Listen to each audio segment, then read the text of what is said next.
access and deserved human rights for all. The Irish government's insistence to make access difficult for everyone is just so unfair.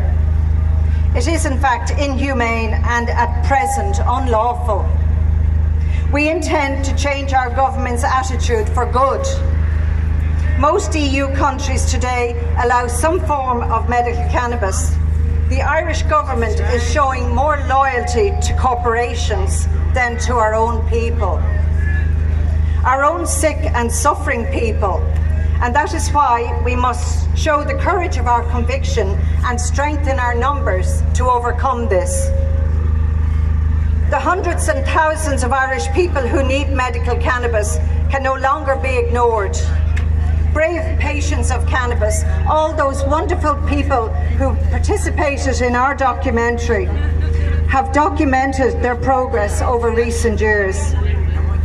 Both our documentary and website detail the healing and absolute pain relief achieved by such simple process. Lives changed utterly for the better and family life restored. Why would any government withhold something so beneficial? And why would they delay what is right until now? By using medical cannabis, people have relieved neurological illness symptoms such as Parkinson's, multiple sclerosis, epilepsy, and motor neuron disease. One patient's testimony is as follows. He said, "It reduced my seizures from 1 a week to 1 a month, or every other month. The neurologists in Beaumont Hospital said, well, if it works for you, don't stop it." And there you see the problem. You see the problem clearly there. The state's willingness to allow suffering, while patients and their consultants fully know how wrong that is. Not only forcing people to beg for dignity, but also forcing them to travel for care. To travel to another country for a prescription and pharmacy service. Even when the suffering patient is a little girl with drug-resistant epilepsy, and her mother is one of Ireland's greatest warrior women, Vera Twomey.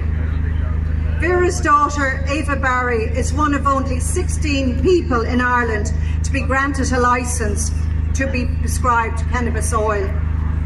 Vera Twomey and patients of cannabis are now demanding that all suffering chronic conditions are given unhindered and legalised access to medical cannabis in Ireland.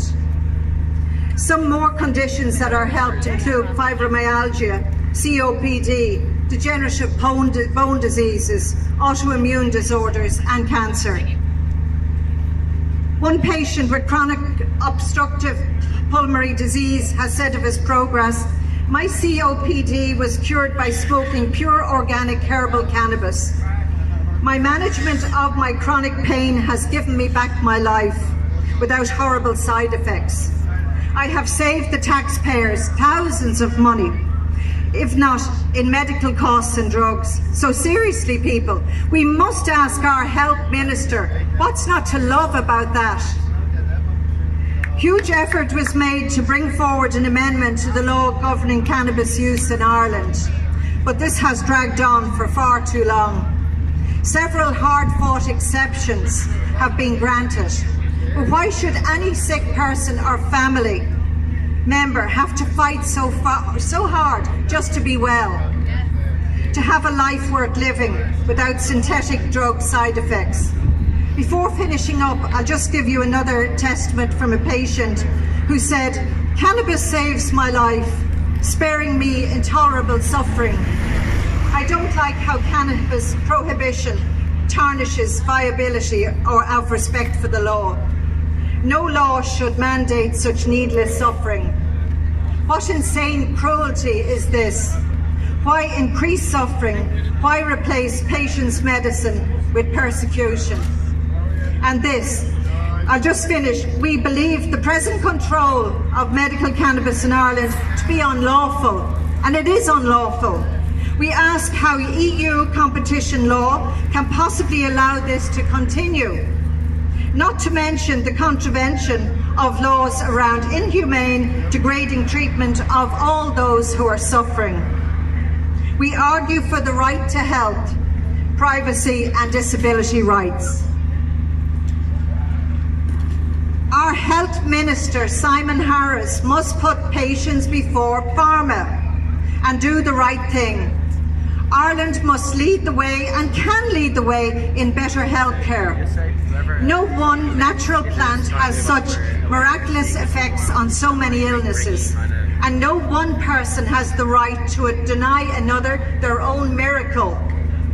This whole banning natural plants things didn't start out well for humanity. We all know this story. Apparently, we were given free will and we were also given Eden, with only one rule: not to eat the forbidden fruit, not to eat that apple. Well, so maybe some rules are made to be broken, or maybe some rules just make no sense. So stop the prohibition and stop people suffering. Thank you. Thank you very much. Thank you. Johnny. Where's Johnny? Thank you very much, Lorraine. That was a beautiful thing. I really appreciate those words. They come from the heart. I just took the microphone by my hand because this is no one runs this organisation of the legalisation of cannabis. We're all actually involved in our own way, doing our little thing. So my name's Sean O'Hara. I do Legalise Cannabis Ireland Facebook page, and put that up. And I appreciate y'all coming down. I sort of did a bit more promotion this year, but the lads have done some really good sounds here with Rub It Up High Five with Johnny. Where's Johnny? Johnny, come here. Where's he gone? Alright, that's okay. So Johnny, listen, who's up next? Kenny Tynan. Can we have Kenny come to the stage, please? Thank you very much. Kenny Tynan is a cannabis patient. He treated his cancer, so he's a very brave man, and he's my friend. I really appreciate,